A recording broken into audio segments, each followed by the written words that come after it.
Devils Tuesday. This is the Woo Report.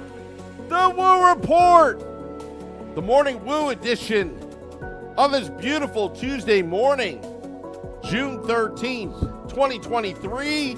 I'm your host, Sam Woo, streaming live on Facebook Live, YouTube Live, Twitter Live, and Twitch on the Let's Go Devils Network, coming to you live from the Primetime Radio Studios here in an undisclosed location in beautiful New Jersey. Today's title is Ryan Graves being shopped, Tom Wilson question mark. Seeing NY Davey popping into the YouTube Live, Max, Select Boy. Apologize for the short hiatus. I was going to come back earlier, but had technical difficulties for the past few days. But that's okay. I figured it out. By the way, June 28th, NHL Draft. We're going to have a draft party, despite that the Devils don't have a pick, at Enzo's on Route 57 in Hackettstown, New Jersey, in the Mansfield section. Hackettstown, New Jersey, off of Route 57 at Pasta Grill by Enzo's. We'll be there around 6:30, 7 p.m. Eastern, hanging out, podcasting, hanging out, all that good stuff. And Max doesn't have a puck yet. Not sure what he's talking about. Anyway, a pick. We don't have a pick yet. Yeah, yet.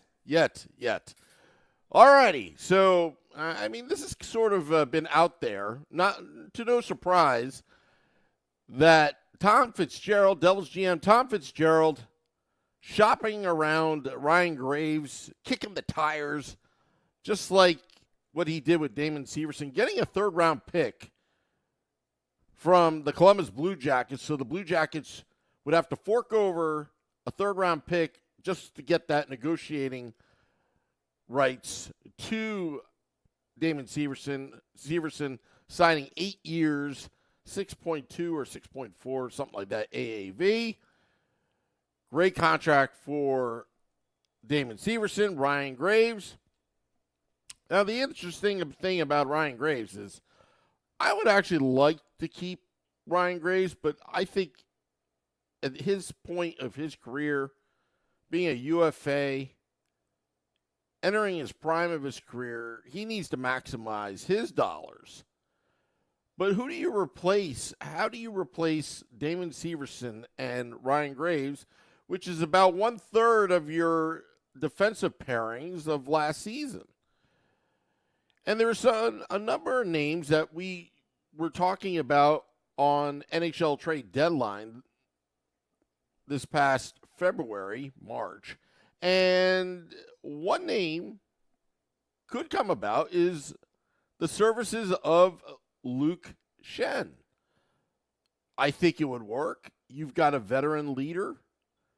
He could actually play. I think he's better than Brendan Smith, a serviceable defenseman, a playoff-type defenseman, winning 2 cups, I believe, with Andre Palat with Tampa Bay. I think that would be a good fit for the New Jersey Devils in free agency. Something that's not sexy, but could work in the salary cap culture that Tom Fitzgerald has created. Max says, I want Adam Larson back. Not a bad thing. I wouldn't mind Adam Larson back. But you know what? I'm still kind of like, in my years, I've always never liked second tour duty players coming back, with the exception of Claude Lemieux back in the day. Judy says Devils need Tom Wilson type player to win a cup. I don't think Tom Wilson's going to the New Jersey Devils, but they do need some nastiness to add to their roster. And the only reason why I say that Tom Wilson's not coming to the New Jersey Devils is I don't think the Washington Capitals, you know what? But they've made that trade for Siegenthaler, but that was out of desperation on the Capitals side to get something in return because of their cap situation at that time. But Tom Wilson, do you think that the Capitals would actually trade Tom Wilson within the division to the New Jersey Devils, which the New Jersey Devils are looking to beef up a stacked New Jersey Devils team? The interesting thing here is Jesper Bratt. What's taking so long? Timo Meier, okay. They just started negotiations. But Jesper Bratt, do you think he's good as gone? I don't think it's about greed. It's just a matter of getting an agreement.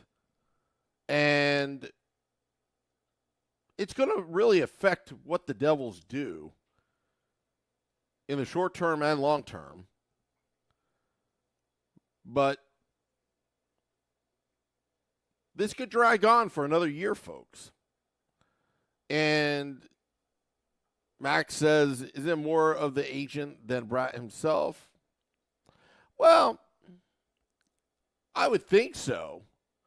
But at the same time, he was hiding behind his agent with the words he was saying, because you compare what Bratt was saying in his exit interviews versus Eric Halla, or even the attitude of Jack Hughes, that people want to be there. And I think it's kind of a cop-out to say, oh, it's my agent handling it. Maybe true, but you should also tell your agent, I want to be here. And I didn't hear those words. I get it about the negotiations. You don't want to show your cards. But we shall see. Judy says, let's blame the agent. Yeah, it feels good to blame the agent. Good cop, bad cop. But at the end of the day, who's the boss? It's the player. And does Jesper Bratt really want to be here? I would think so. Is he going to try to get as much money as possible? I would think so. But at some point, if you want to be here, you've got to give Tom Fitzgerald a decision so he can move on and you don't get burnt like what happened with Lou Lamoriello and Zach Parise back on July 4th of 2012, where Parise couldn't make a decision and Lou Lamoriello lost out on opportunities to replace him. And you don't want to do that if you really want to be here.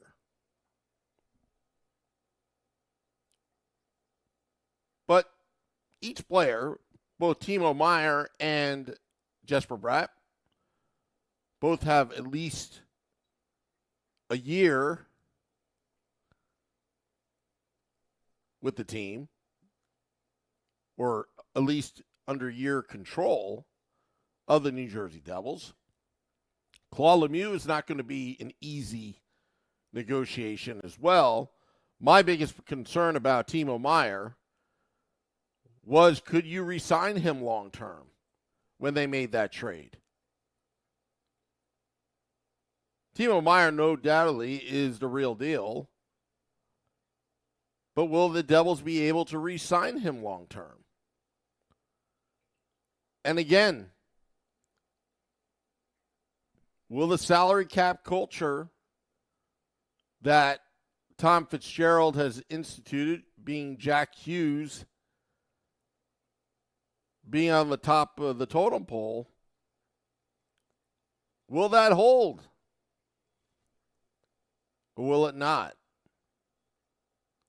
Tom Fitzgerald wants to build a dynasty here. He wants to reload every year, but in order to reload every year in the salary cap era, you're going to have financial sacrifices from your star players, knowing that the payoff is your legacy in hopes that you've won multiple Stanley Cups with the New Jersey Devils. I'm telling you, these players that win cups, they are forever legends. Forever legends. And that's something money can't buy. Max says, I think Timo takes a 2 to 3 year deal to get paid when salary cap goes up, or signs for 8 at a discount with the clause that says he can renegotiate when cap goes up. That's what I think. Not a bad assessment.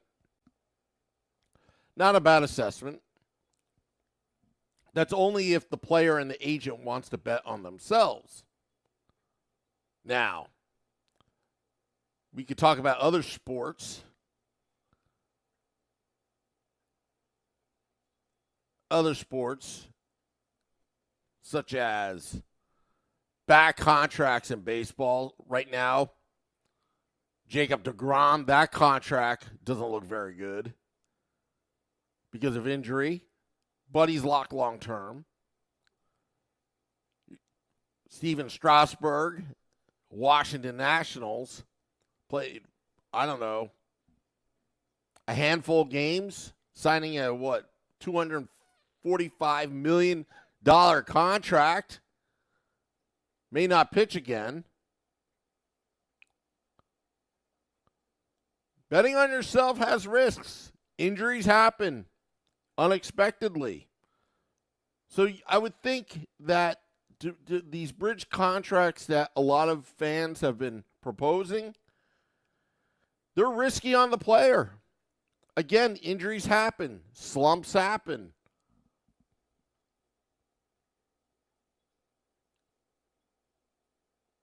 And it does happen. If it were up for me, I would try to get a max contract. But where the Tom Fitzgerald has the leverage here is that this is going to be a great team for the next decade. As long as Jack Hughes and Nico Hischier are on the team, and Luke Hughes and Simon Nemitz, it's going to be a big deal here in New Jersey. To the point where the NHL finally gave us an outdoor game in New Jersey at MetLife Stadium. Finally. They will never give us an all-star game, but they're giving us an outdoor game. Anything that the NHL gives us, I'll take it. Because Jack Hughes is the face of the league. Him and Matthew Tkachuk, two American-born players, are the future for the next decade.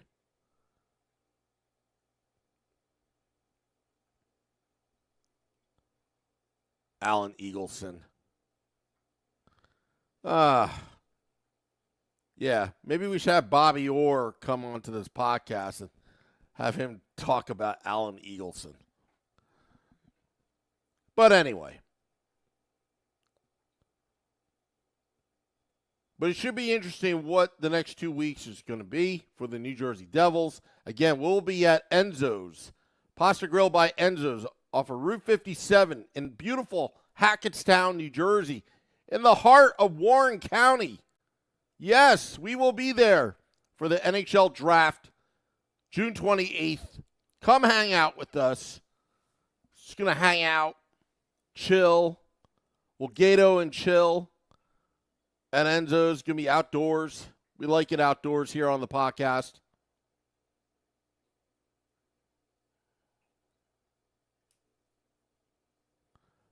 But we shall see. Want to thank all those tuning in on the Morning Woo. Glad to be back. Glad to be back. Took a little time off. Needed to relax after that playoff run. Judy says, not far from Bethlehem, PA. Yes, definitely not far from Bethlehem. We like to go places where no other podcast goes. There's actually, I found this dive bar called Scotty's Stadium Bar. And they have a big Devils, Let's Go Devils sign in the window. Maybe one day we'll do a podcast from the street corner there. Driving by one day. I marked the location. That should be interesting. Max, correction. Running on 3 hours of sleep, not 4 hours of sleep. Thank you. Appreciate it, Max. In the YouTube Live. Thank you, NY Davey. But just remember, State of the Fan address tomorrow, 8:30 p.m. Eastern. Remember to go to pucksandpitchforks.com as well. Judy says, Sam looks like he got some sleep. Yeah, you know what? My Fitbit is telling me I've been getting 7.5 hours on average of sleep a night. Feels good. Feels good. I'm so excited about the outdoor game as well. Coming out February 17th, 2024. It feels good. It feels good. It feels good. And lots of new things happening with the podcast for the upcoming 2023-24 NHL season as we keep on rolling. Dropping the podcast in about 20 minutes. Thank you to everybody that has participated on a Facebook Live, YouTube Live, Twitter Live. And I will see you hopefully by tomorrow. Again, State of Fan address, 8:30 p.m. Eastern. We're keeping on rolling. Also, Corey Massack, good friend of the podcast, tweeted out that the Athletic had some rounds of layoffs. A lot of people got canned, unfortunately, laid off.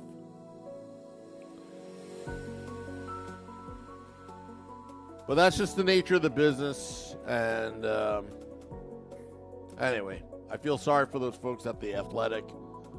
They do great work. And I hope that you find another great platform to write for. Because we got to keep this hockey journalism going. Anyway, see you later. This is the Morning Woo on the Woo Report. Till next time, let's go Devils.